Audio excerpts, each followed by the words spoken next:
Donc on se demande en fait, la question c'est qui fait ces épandages, qui a un pouvoir au-dessus des nations et qui a accès à notre espace aérien dans tous les pays du monde, qui a assez de pouvoir pour avoir accès à notre espace aérien.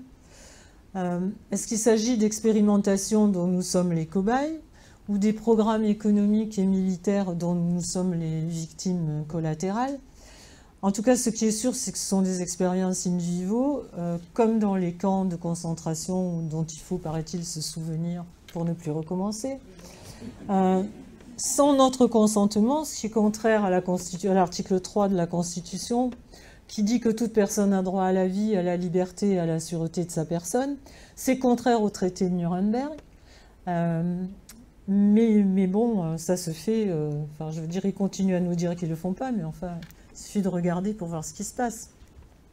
Maintenant, ils commencent à dire quand même que les épandages, ils nient un peu moins. Ils commencent à dire que les épandages seraient faits pour lutter contre le réchauffement, parce que la grande préoccupation de nos dirigeants, c'est la lutte contre les gaz à effet de serre et le réchauffement climatique.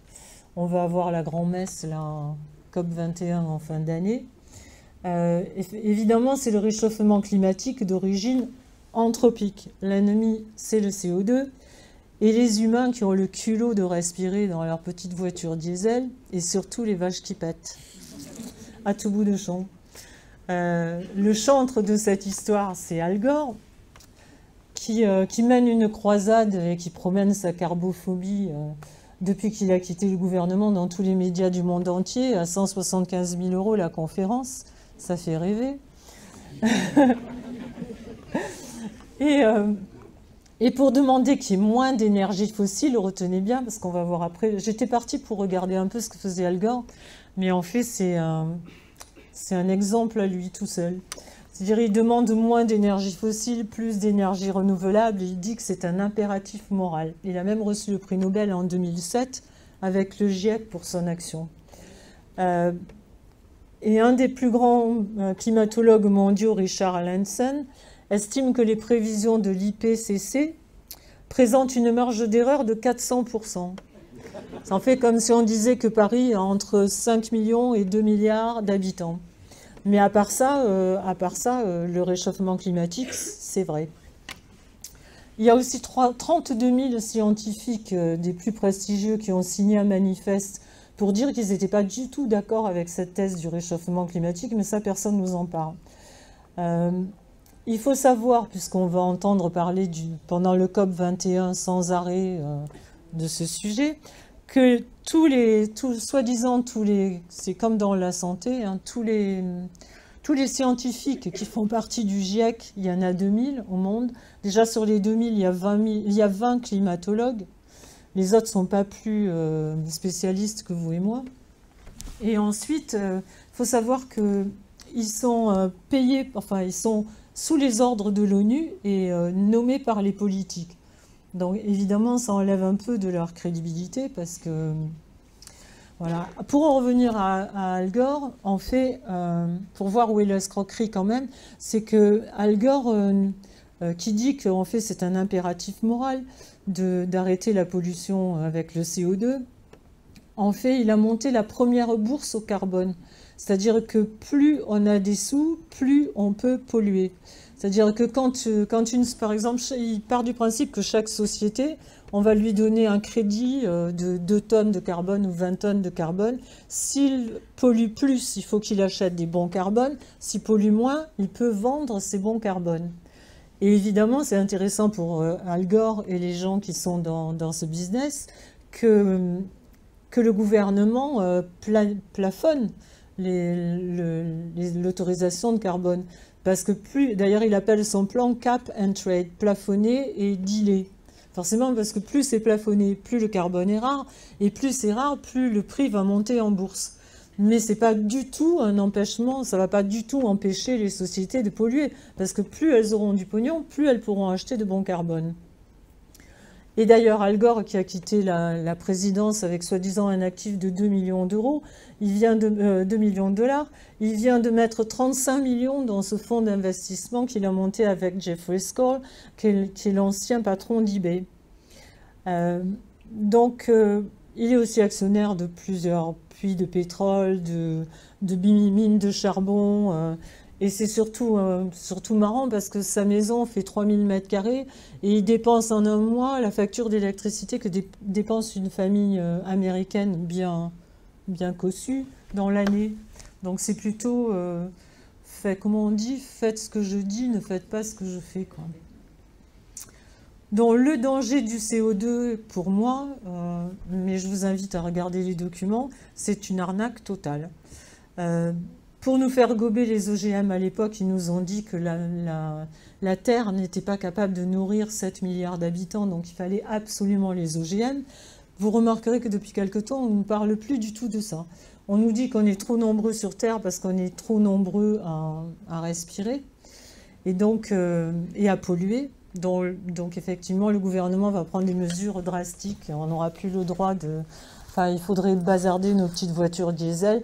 Puis peut-être qu'aussi, ils vont faire partager les troupeaux de vaches en deux. C'est-à-dire, il y a la moitié aura le droit de péter les jours pairs et l'autre moitié les jours impairs. Enfin, et puis surtout, notre président a décidé de faire le maximum pour qu'on arrive à un accord. Je ne veux pas l'embêter, vraiment, je ne veux pas spécialement du mal, mais ça m'étonnerait, parce que ceux qui sont derrière, ceux qui sponsorisent tout ça, sont ceux qui, en fait, ne veulent pas que ça s'arrête. Alors, je vais vous donner juste quelques chiffres pour vous montrer à quel point on se fout de nous. Ce sont des chiffres de 2006. Alors, l'US Air Force a consommé 2,6 milliards de gallons, c'est-à-dire multiplié par 4, de fuel. Un seul F-5 brûle environ 1580 gallons en une heure.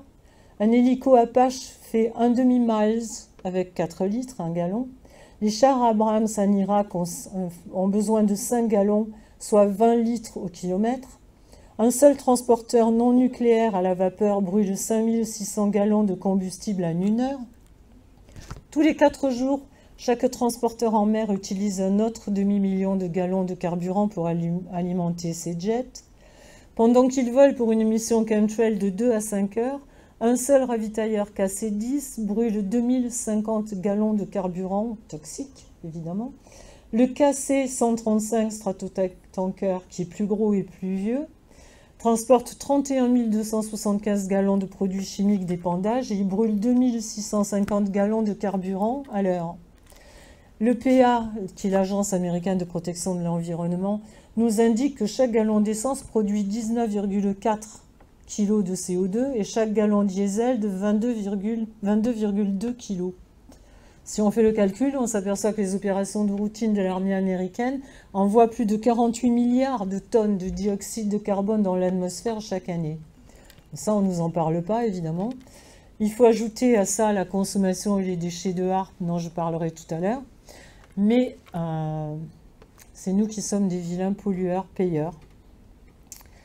Donc, si le CO2 est un problème, on peut se demander aussi pourquoi couper les arbres pour faire des OGM et des nécrocarburants, puisque les arbres, eux, ils aiment le CO2, donc en fait, la nature était plutôt bien faite. C'est la même fumisterie avec le fait d'épandre, soi-disant, pour bloquer le soleil, parce que dans ce cas, la photosynthèse ne se fait pas, donc ça aide pas pour enlever le carbone et les gaz à effet de serre qui, justement, augmentent. Et aussi, surtout, le carbone ne représente que 0,05% des composants de l'atmosphère. Et en fait, quand on approfondit le truc, on se rend compte que c'est la vapeur d'eau qui est surtout qui est la principale responsable du réchauffement. Parce qu'en fait, quand ils épandent, les sols se dessèchent, donc l'humidité remonte et se répand dans l'atmosphère. Et c'est ça qui crée les plus gros effets de serre.